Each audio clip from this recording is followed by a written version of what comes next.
నమస్తే, welcome to reflection news. నేను శర్మ. ద్రవిడ సిద్ధాంతాన్ని పట్టుకొని పాకులాడుతున్నటువంటి వాళ్ళు ఎట్లుంటారంటే, మేము బిర్యానీ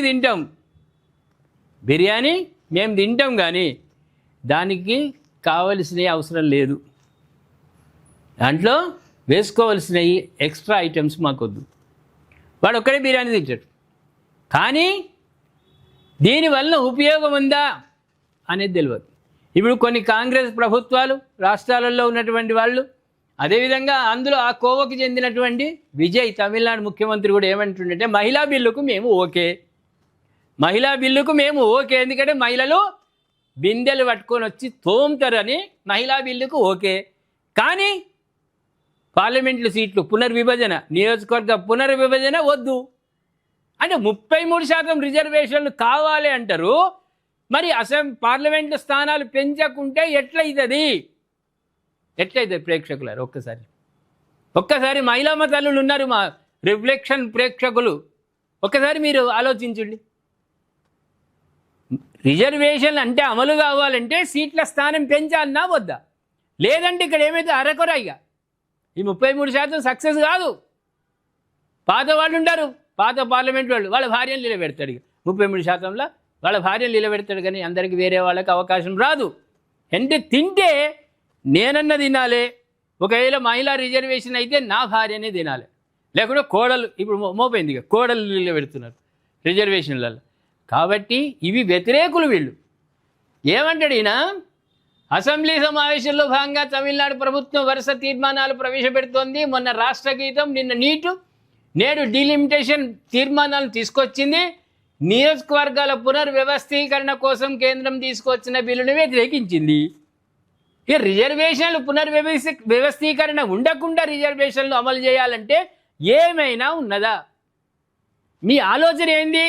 మహిళలు పైకి రావద్దు, గక్కడనే ఉండాలి, ఒంటింట్లోనే ఉండాలి. తెల్లారు లేస్తే లైటర్ తోటి గ్యాస్ స్టవ్ ఆన్ చేయాలి, పొయ్యి మీద మీకు అవసరం ఉన్నాయి తీర్చాలి. వాళ్ళు ప్రజల్లోకి వెళ్ళొద్దు, వాళ్ళు చైతన్యం రావద్దు, వాళ్ళల్లో గొప్ప గొప్ప పదవులు వాళ్ళకి రావద్దు. గందే వీళ్ళ సిద్ధాంతం, ద్రవిడ సిద్ధాంతం, ద్రావిడ సిద్ధాంతం. ఆ డిఎంకే, ఏఐడిఎంకే, ఈ టీఎంసీ, కాంగ్రెస్ రాష్ట్రాలు, కాంగ్రెస్ వాళ్ళు రానియరు వాళ్ళు మహిళలను. అక్కడ కూడా అంతే, ఉత్తరప్రదేశ్లో కూడా వాళ్ళు అంతే. ఒక యోగి బీజేపీ అద్దప్ప మిగతా పార్టీ ఉన్నది ఒకటి, వాళ్ళు కూడా మహిళల పైకి రానియరు. తమిళనాడు వంటి దక్షిణాది రాష్ట్రాల నియంత్రణను విజయవంతంగా అమలు చేశాయని సందర్భంగా సీఎం విజయ్ అన్నారు. జనాభా ప్రాతిపదికన నియోజకవర్గాల పునర్విభజన జరిగితే నష్టం వాటిల్లొచ్చని హెచ్చరించిన. ఏ వాటిల్లుతుంది? జిల్లాలు పునర్విభజన జరిగింది తెలంగాణలో, నష్టమైందా? నష్టం కాలే కదా. ప్రజలకు చేరువైన కలెక్టర్ ఆఫీసులు. ఏదైనా నియోజకవర్గాల పునర్విభజన చేయడం వల్ల అది నియోజకవర్గం, ఆ ఎంపీ స్థానం అనేది ప్రజలకు చేరువవుతుంది. ఆ నాయకుడు ఎక్కువ దగ్గరికి ప్రజల్లోకి వస్తాడు. ఇప్పుడు ఎట్లున్నది మల్కాజిగిరి చూడండి, మల్కాజిగిరి ఎంపీని కలవాలంటే ఎంత ఇబ్బంది. ఆయన అందరినీ కలవాలంటే 5 ఏళ్ళు మొత్తం రోజు తిరుగుతుంటేనే, పొద్దు నుంచి పొద్దుగా తిరిగితేనే ఆయన అందరినీ కలుసుకోగలుగుతాడు. ఇటువంటి పెద్ద నియోజకవర్గాలను పునర్విభజించి వాటి వల్ల సీట్ల శాతం పెరుగుతుంది. ఆ సీట్లలో మహిళలకు అవకాశం కల్పిద్దామని కేంద్ర ప్రభుత్వం నిర్ణయం చేసి బిల్లు ప్రవేశపెడదామని చూస్తుంటే, ఈ జీరో వేస్ట్ గాళ్ళు వీళ్ళ మహిళలను పైకి రానియ్యరు.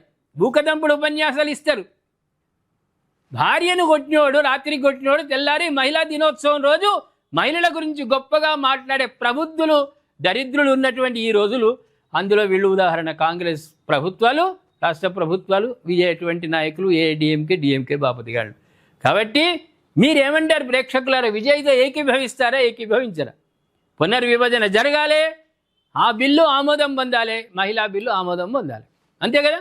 దయచేసి మీ భావాలు కామెంట్ రూపంలో తెలియజేయండి. సబ్స్క్రైబ్ చేసుకోండి, షేర్ చేయండి.